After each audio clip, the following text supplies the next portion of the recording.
இயேசு உங்களை நேசிக்கிறார். பிரியமானவர்களே, இந்த நாளில் ஆண்டவர் நம்மளோடு பேசும்படி வேதத்திலிருந்து ஒரு வசனத்தை கூட வாசித்து நாம் கற்றுக்கொள்ளக்கூடிய கிறிஸ்தவர்களாகிய நாம் அறிந்து கொள்ளக்கூடிய காரியங்களை பார்ப்போம். அது ரோமர் புஸ்தகம் 15வது அதிகாரம் 21வது வசனம் இப்படியாக சொல்லுகிறது: நான் மற்ற ஒருவனுடைய அஸ்திபாரத்தின் மேல் கட்டாதபடிக்கு கிறிஸ்துவனுடைய நாமம் சொல்லப்பட்டிராத இடங்களில் சுவிசேஷத்தை அறிவிக்கும்படி நாடுகிறேன். பிரியமானவர்களே, மற்றவர்களுடைய அஸ்திபாரத்தின் மேல் கட்டாதபடிக்கு கிறிஸ்துவனுடைய நாமம் சொல்லப்பட்டிராத இடங்களில் சுவிசேஷத்தை அறிவிக்கும்படி நாடுகிறேன். அப்போஸ்தலனாகிய பவுல் ரோமருக்கு எழுதும் பொழுது இப்படியாக ஒரு வசனத்தை எழுதியிருக்கிறதை நாம் பார்க்க முடியும்.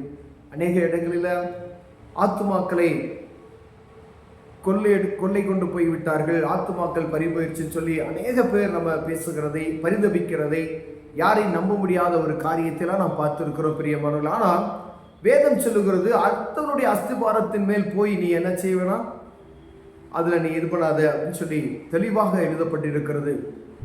ஒரு ஆத்மாவை ஆதாயப்படுத்துகின்ற காரியம் எவ்வளவு கடினமானது ஒரு விசுவாசியை உருவாக்குவது ஒரு போதகருக்கோ இல்லை ஊழியருக்கு தான் தெரியும். ஒரு முழுமையாய் ஒரு ஆத்மாவை உருவாக்குவதற்கு சாதாரணமான விஷயம். அவங்களை சுவிசேஷத்தை அறிவித்து இயேசுதான் மெய்யான தெய்வம் என்று அவர்களை சொல்லி அவர்களை நல்வழிப்படுத்தி ஒரு ஆத்மாவை சீரான பாதைக்கு நடத்துவது சாதாரண. இந்த உலகப்பிரமான இறுதி காரியத்தில் இருந்தெல்லாம் அவங்கள விலக்கி பரிசுத்தமாய் வாழுவதற்கு கற்றுக் கொடுப்பது, இப்படிப்பட்டதான் ஒரு ஆத்மாவை முழுமையான ரட்சிப்புகளை நடத்துவது சாதாரணமான விஷயம் கிடையாது.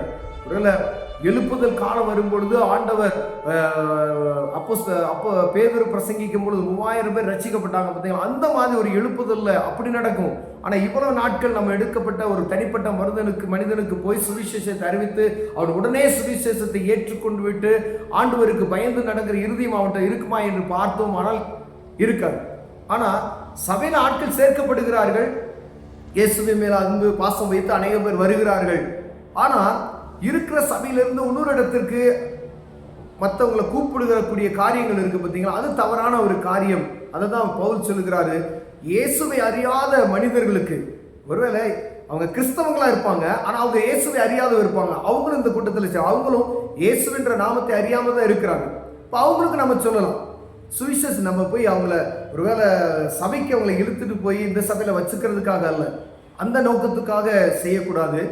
ஆனால் அந்த மனிதனுக்கு சுவிசேஷத்தை அறிவிப்பதில் நாம் குறைவுள்ளவர்களாக இருக்கக்கூடாது. அவங்களுக்கு கர்த்தருடைய வார்த்தையை இதுதான் சத்தியம், அந்த சத்தியத்தை சரியாக அவங்களுக்கு போதித்து விட்டோம் ஆனால் நலமாக இருக்கணும். ஒருவேளை சபைக்கு ஆட்களை சேர்க்க வேண்டும் என்பதற்காக அப்படி செய்யாதபடிக்கு எச்சரிக்கையாக இருக்க முடியாது.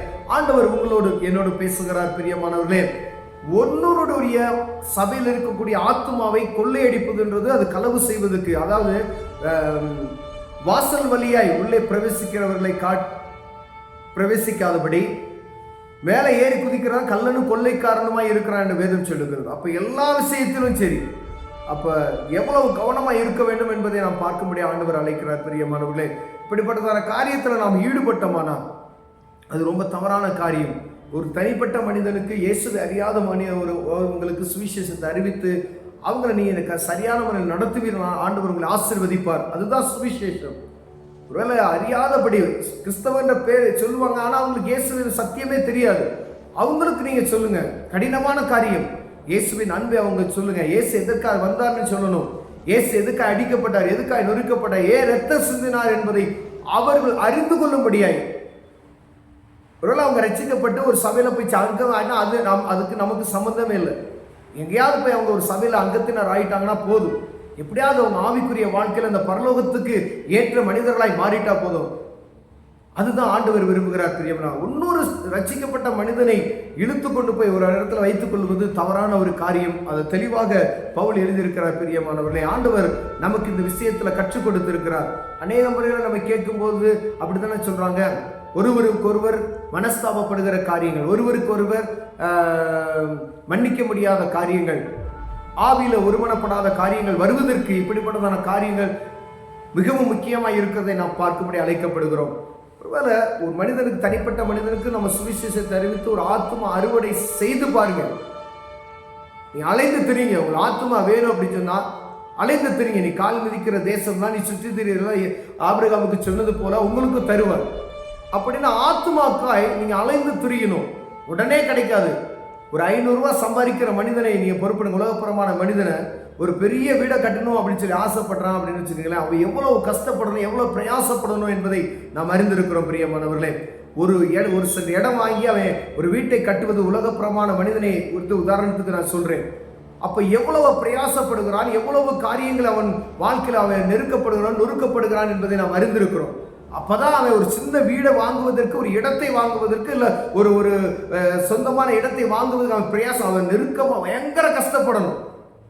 ஒரு ஆத்மாவுக்காய் ஒரு தனிப்பட்ட ஒரு ஆத்மா எவ்வளவு கஷ்டப்படணும் நீங்க பார்க்கணும் பிரியமான. உதாரணத்துக்கு ஒரு காரியத்தை நான் சொல்லுகிறேன் பாருங்க. என்னுடைய ஆத்மாவுக்காய் அநேக நேரங்களில் 2 மனிதர்கள் நேரங்களை வீணாக செலவு பண்ணணும்னு சொல்ல முடியாது. என்னுடைய ஆத்மா இன்னைக்கு நிலைநிற்பதற்காக அவர்கள் எடுத்துக்கொண்ட பிரயாசங்கள், ஊழியக்காரங்க என்கிட்ட பல மணி நேரம் அவங்க பேசுவாங்க. அப்படி பேசுகிறது நிமித்தமாய் தான் இன்னைக்கு நிலைநிற்க முடிகிறது. அந்த மாதிரி ஒரு தனிப்பட்ட மனிதனுக்காய் நீங்க செலவு பண்ணுகிற நேரம், ஒரு ஆத்மாவுக்காய் நீங்க செலவு பண்ணுகிற நேரம் எவ்வளவு? அப்படியே நம்ம நோகாம இருந்துட்டு ஒரு ஆத்மா வந்துரும் அப்படின்னா முடியாது. ஒரு ஆத்மாவுக்காய் அலைந்து தெரியுங்க. ஒரு ஆத்மாவுக்காய் நீங்க பல மணி மைல் தூரம் நடங்க. ஒரு ஆத்மாவுக்காய் நீங்க நேரங்களை செலவு பண்ணுங்க. உங்க பணங்களை செலவு பண்ணுங்க. அவங்களுக்கு சொல்ல வேண்டிய நல் வார்த்தைகளை சொல்லி அவங்களை சீர்படுத்துங்க. மதுபானத்துக்கு அடிமைப்பட்டு இருக்கிறாங்கன்னா அந்த மதுபானத்தை அடிமைத்தனத்தில் அவங்க விடுவிக்க பாருங்க. ஒருவேளை பாவத்தில் சிக்கியிருக்க அவங்களை விடுவிக்க பாருங்க. அவங்களுக்காக ஜெபம் பண்ணுங்க. அவங்களுக்காக ஏதாவது உதவி செய்தீங்கன்னா தான் அந்த ஆத்மாவை நம்ம என்ன செய்ய முடியும்? சுதந்திரித்துக் கொள்ள முடியும் பிரியமானவர்களே. அது இல்லாதபடி யாரோ பண்ணி வைத்திருக்கிற ஒரு ஆத்மாவை கொள்ளை பொருளாக இழுத்துக் கொள்வது தவறான ஒரு காரியம். கண்களை மூடுவோம். ஜோசப், அன்பின் தகப்பனே, அப்போஸ்தலனாகிய பவுல் எங்களுக்கு எழுதியிருக்கிறத இந்த நிருபத்தில் ஆண்டவரே, அடுத்தவனுடைய அஸ்திபாரத்தின் மீது கட்டுவதற்கு நம்ம அப்படிப்பட்டதான ஒரு தவறான காரியத்தை செய்யாதீங்க. ஆண்டவரை அறியாத ஜனங்களுக்கு சுவிசேஷத்தை அறிவிக்க தீவிரிக்க எங்களுக்கு கிருபை பாராட்டுங்க. இயேசுவின் நாமத்தில் பிதாவே, ஆமென்.